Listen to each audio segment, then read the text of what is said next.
what's going on? Mr. Tony of the Dead here, and I have another movie review for everybody out there. This one's on the movie called Girl House. Girl House is from Entertainment One Films, and I watched this as an online screener. And what this is about, it's about this girl who's trying to get money for college and everything, and she ends up turning to online porn, which is like, you know, like through webcams and stuff like that. Guys chat with her, she takes off her clothes kind of thing. And so she was doing it privately, like in her dorm room, and then she gets hooked up with this house that she actually is able to live in. They call it the Girl House. Well, they call it Girl House. It's like an online thing, and there's cameras in every room, and people pay for, you know, to watch you, and they also do private screenings and private chats and everything, and it's on 24/7, and you know, she gets free room and board technically, and she gets paid for it. The more people that are watching her at one time, that's how she makes her money. And there's a lot of other girls in the house as well, and they seem to all get along. And what happens is there's this guy he's like a regular in the house, and or I should say online, and everybody knows him in the house as Loverboy.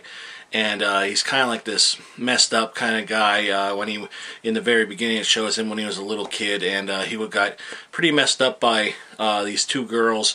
They pulled a prank on him and that, and they teased him and stuff. One of the girls is actually played by the girl who plays Selena Kyle, or the soon-to-be Catwoman in the television show Gotham, and she does an excellent job in this movie. She doesn't have too long of a part because, you know, it's a flashback to little kids, but excellent little actress. I plan on seeing a lot of good things come from her, and she was excellent in this movie. She's excellent in Gotham, and everybody in this movie was great, by the way. And anyway, he really starts to like kind of fall for this girl right away, and he starts printing out pictures of her, like he has a web chat with her, and he printed out pictures, and he like photoshops himself into the pictures, like holding her and everything. So he's kind of like, you know, a real creep. And what happens is he sends a picture of her, or of him, to her, and you know, she played it off cool because he's not really the greatest looking guy, but you know, they made him look really creepy. And what happens is somebody comes into her room. They get on her computer, print out the picture, and he sees it through the webcams.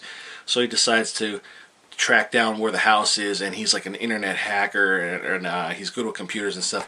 So he decides to find the house. The kills were pretty brutal. There was some that like were a little more brutal than others, but they were all done very well, I thought. I didn't notice really any CGI blood. There's a lot of practical effects to it. The killer's mask in this movie, it kind of reminds me of Iron Bar from Mad Max Beyond Thunderdome.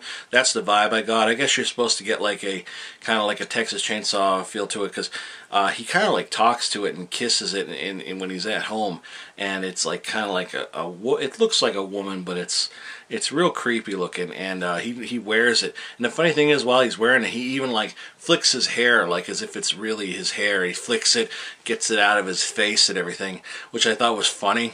And there is some funny lines in this movie. It's not a comedy at all, but the one guy in this, he has some funny things that he says, and I thought that was a nice little break from the horror, you know, aspect of it. I would say this one's definitely worth a watch. It's a nice horror slasher thriller, and it's more of a modern age type of thing.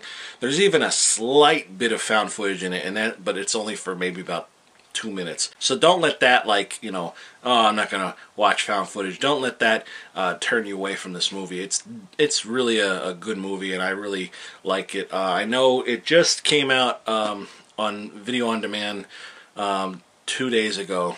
Well, February 13th it came out. So it's actually out there right now, available for you to watch.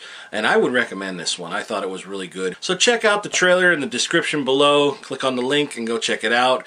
I think it's something you'll like. Also, please go and check out my Facebook page, Tony of the Dead's Movie Reviews. And also I'm on Instagram and Twitter, Tony of the Dead, and on LiveJournal, Mr. Tony of the Dead, and on Blogger, Tony of the Dead. And also on the Dorkening and thedorkening.com. And also check out Wicked Horror Reviews. I'll put all those links below. So that's it. If you see this movie, let me know what you thought about it. And if you plan on seeing it, let me know if you are. And if you did see it, let me know what you thought about it. So that's it. Thanks everybody for watching. Talk to you later. Goodbye.